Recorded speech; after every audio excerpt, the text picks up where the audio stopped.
and I'm the publisher of the Newark Times, which is a Newark-based news media platform. My name is Tehsaun Glover. I was born in Orange, New Jersey, raised in East Orange, New Jersey, and have been a Newark resident for about 20 years now. And so in 2017, I started participating in the City of Newark's summer jobs program, the Summer Youth Employment Program is what they call it. And it's allowed me to hire Newark residents, whether in high school or in college, and to teach them and show them the things that I do, give them new skill sets, give them new understandings, give them new experiences, and add on to the experiences and the skill sets that they have, and the city pays them for it. The best career decision that I ever made was to turn down a job. I was offered a job to run marketing for an organization, and I was far too dead set on remaining an entrepreneur and doing what I wanted to do with my life and not what any other organization wanted me to do for their vision and their agenda. The worst career decision I've ever made was to take a job that I didn't want, but I needed. I just needed income. So I ended up taking a job in sales, and I don't like sales. I'm not a natural salesman. And the money was not what I wanted to be paid, but it was more than zero. I organized my time by way of the large picture of what I want my life to be, and then the incremental day-by-day things that need to happen in order to continue to move toward that life. I want to live a long life. I want to be healthy for a long time. So working out is something that I have to maintain a regimen for. Eating properly is something I have to maintain a regimen for.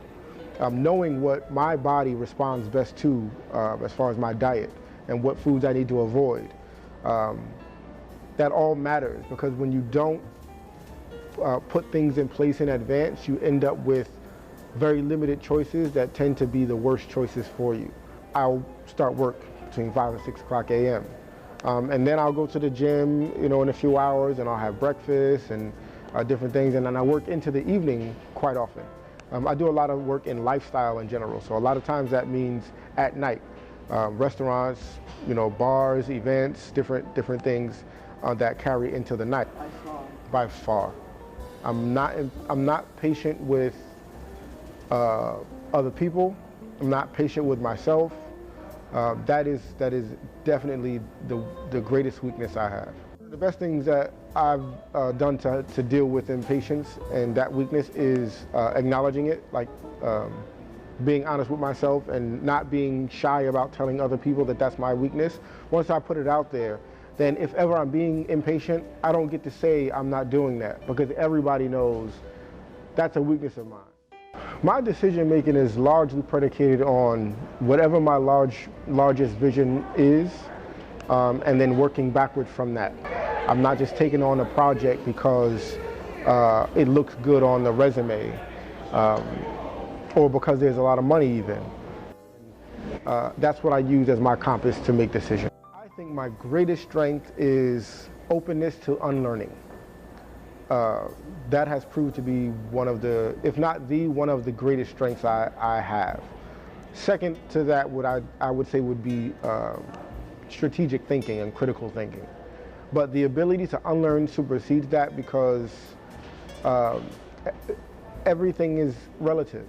So what was the right strategic move a year ago is not the right strategic move this year. I need to be able to unlearn whatever applied last year, so that I don't just repeat the same choices, because those choices will no longer be relevant, will no longer be helpful for me. Most things don't take as much time as we believe they take. So a meeting does not have to take an hour. So I don't schedule hour-long meetings just because.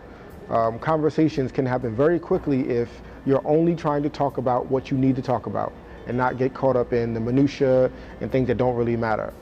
I've learned that my time is mine, so I don't live on anybody else's clock, and I don't work on anybody else's clock. So if the project takes 2 hours, it's 2 hours allotted for it. I don't allot as much time as a client or a partner or whatever wants.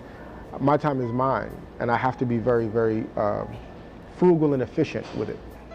No, I don't really read many books. I much prefer conversation. So what, I read books to a degree, to a limited degree, and a lot of that I think is because I just respond better to real-time content. So a book is a finite piece of work. There are no new ideas in that book. All of the ideas are collected and they're finished and they're finite.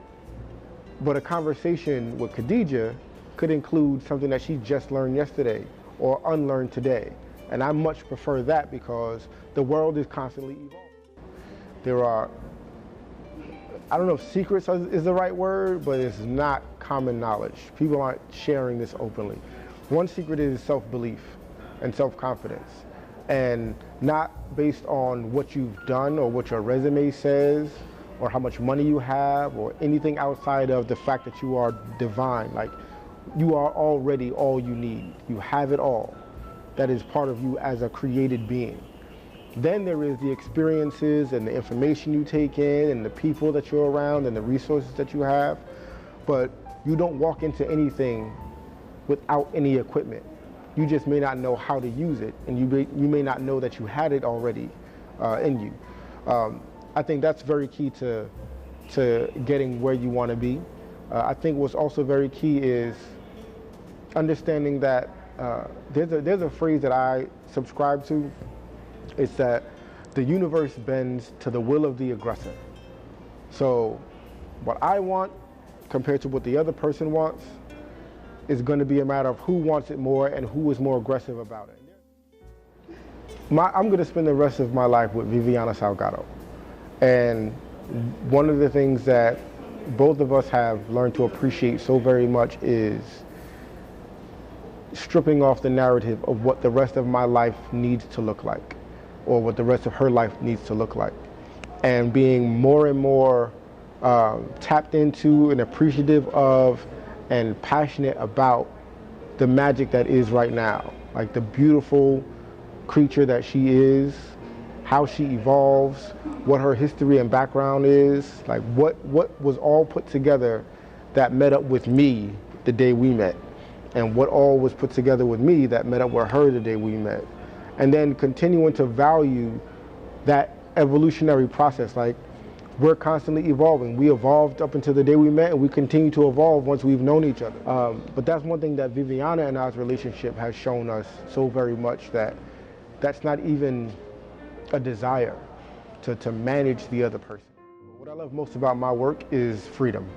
I love that more than anything. The freedom to do what I'm best at, to do what I'm interested in, to work with who I want to work with, to build something that I'll be able to leave to my children and to their children. And as far as working with the young people in the program or otherwise, my favorite thing is showing them the possibilities, showing them that the narrative or the limits that they've been given is not the entirety of the world.